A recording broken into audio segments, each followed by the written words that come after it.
नमस्कार. संगीता घोटी ह्यांनी एक छान रावणावर रामायणातील संदर्भ देत एक लेख लिहिला. तो मला खूप आवडला म्हणून मी वाचून दाखवत आहे. रावण तर महान होता. त्याने सीतेचे अपहरण आपल्या बहिणीचा अपमानाचा बदला घेण्यासाठी केले होते आणि त्याने सीतेला लंकेमध्ये सन्मानाने ठेवले. कोणतीही जबरदस्ती केली नाही. येत्या काही दिवसात अशा प्रकारची विधाने अनेक ठिकाणी वाचायला मिळतात.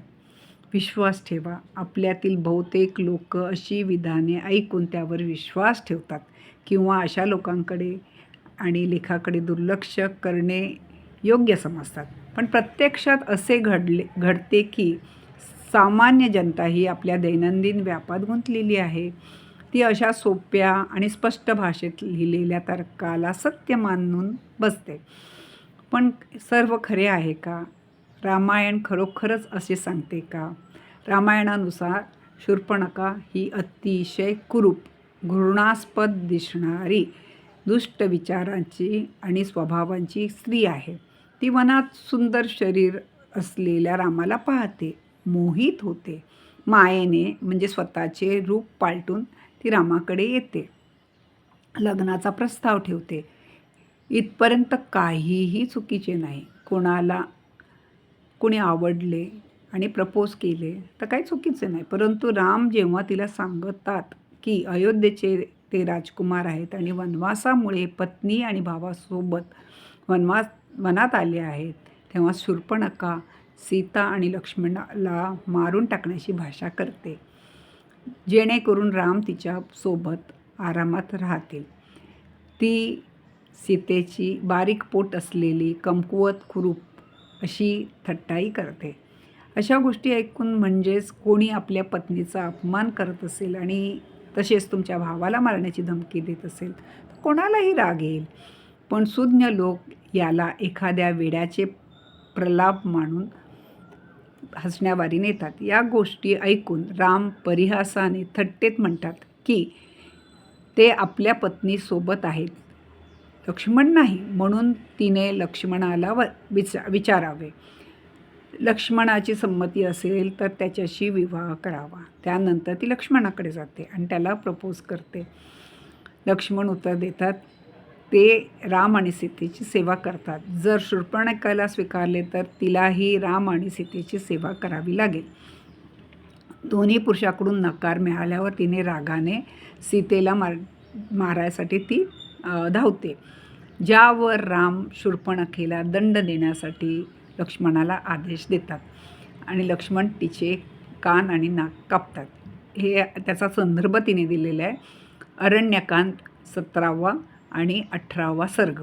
सांगा, प्रपोजलवर कोणालाही अडचण नव्हती. धमकीपर्यंत सहन केले, पण अटेम्प्ट टू मर्डर, हत्येचा प्रयत्न केल्यावर शिक्षा मिळणारच ना. नंतर शूर्पणखा दंडकारण्याचा गव्हर्नर म्हणजे रावणाच्या ताब्यातील साम्राज्याचा जो भाग कोणाकडे होता, खरकडे, त्याच्याकडे जाते आणि खराला आपल्या सेनापतीसोबत 14,000 सैन्यासह राम लक्ष्मणाला मारण्यासाठी सांगते, ज्याचा राम एकट्याने अवघ्या 1.25 तासात 3 घडी खात्मा करतो. 1 मुहूर्त म्हणजे 2 घडी आणि 1 घडी म्हणजे 24 मिनिटे. त्या राक्षसापैकी अकंपन जीव वाचवून लंका गाठतो आणि रावणाला ह्या युद्धाबद्दल सांगतो. राम लक्ष्मणाला मारण्याची आणि सीतेला उचलून आणण्याची तयारी करतो. तो मरीचाकडे जातो आणि मारीच त्याला रामाची ताकद सांगतो. रामाशी लढून विनाकारण जीव का गमावतोस असे समजावतो. हे ऐकून रावण शांत होतो आणि महालात परत जातो. संदर्भ आहे अरण्यकांड 31 सर्ग. काही दिवसांनी किंवा काही आठवड्यांनी शूर्पणखा रावणाकडे येते आणि सीतेच्या अद्भुत सौंदर्याचे वर्णन करते. इतके वर्णन करते की त्या म्हणतात की त्या इथे लिहू शकत नाही. ती म्हणते की तिने विचार केला अशी सुंदर स्त्री आपल्या भावाकडे म्हणजे रावणाकडे असावी, म्हणून ती आपल्या भावासाठी त्या स्त्रीला उचलून आणण्यासाठी गेली आणि दुष्ट लक्ष्मणाने या गोष्टीवरून तिचे कान आणि नाक कापले. अरण्यकांड संदर्भ आहे सर्ग 34 श्लोक 21. बघा, तिने आपली मूळ वासना लपवली. ती सीतेला मारायला गेली होती, पण रावणाला ती सांगते की रावणासाठी ती सीतेला उचलत असताना लक्ष्मणाने तिला हे केले. किती सत्यवादी बहीण होती ती. रावण शूर्पणखेचा बदला घेण्यासाठी, तर स्त्रियाप्रती असलेल्या आपल्या हव्यासामुळे, त्याने शूर्पणखेचा बदला घेण्यासाठी नाही, तर स्त्रियापोटी त्याला असलेल्या हव्यासामुळे सीतेचे हरण करायचे ठरवले. तो याआधी अनेक स्त्रियांचे अपहरण करून त्याने आणले होते. तो स्वतःच म्हणतो की मी इकडून तिकडून अनेक सुंदर स्त्रियांचे हरण करून आणले आहे. कुठल्याच ह्याच्यामध्ये अरण्यकांड 48 सर्ग श्लोक 28. मग या सर्व सुंदर स्त्रियांच्या पतीने काय त्यांच्या बहिणीचा अपमान केला होता? त्याने भोगवती नगरात नागराज वासुकीला हरवले होते, तक्षकाला हरवून त्याच्या पत्नीला उचलून आणले होते. पण सीतेच्या बाबतीत स्वतःसारखा बलवान खर दूषण 14,000 राक्षसांचा रामाने अवघ्या 1.25 तासात वध केल्यामुळे आणि मारीचाने समजावल्यामुळे रावण रामाशी लढून सीतेला मारण्याची हिंमत करू शकला नाही. म्हणून त्या तथाकथित महान रावणाने चोरासारखे सीतेचे अपहरण केले. बिचारा मारीचाचा बळी दिला, जो याआधीही रामाकडून 2-3दा मार खाऊन आला होता. सीतेचे अपहरण केले तरीही सीतेसोबत कोणतीही जबरदस्ती केली नाही असे जे म्हणतात त्यांना हे ऐकवा. जेव्हा रावण सीताजींचे अपहरण करून लंकेत आला आणि आपल्या महालाचे ऐश्वर्य दाखवून प्रलोभन देत होता, तेव्हा माता सीता त्याला खडे बोल सुनावत म्हणतात की तू या शरीररहित आत्म्याला बांधून ठेव किंवा कापून टाक.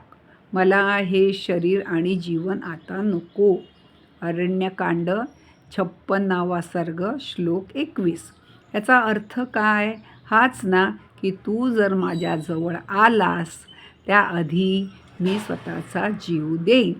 यावर स्त्रीला सन्मानाने ठेवणारा महान रावण म्हणतो की ठीक आहे, तुला मी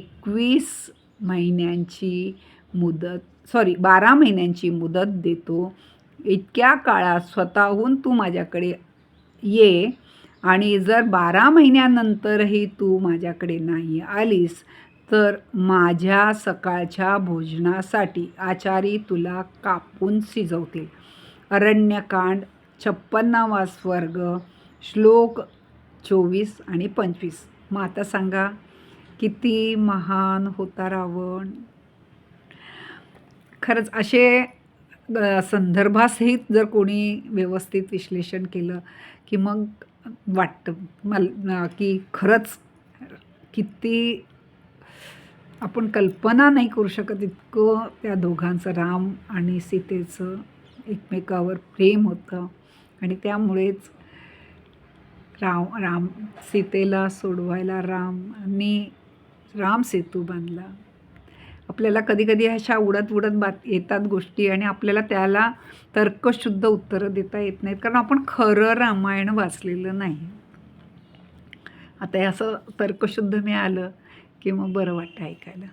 आणि आपणही त्याबद्दल मग विचार करू शकतो. यूट्यूबवर जाऊन तो त्या कांडातला तो सर्ग घालून बघू शकतो, क्रॉस चेक करू शकतो हे सत्य आहे की नाही.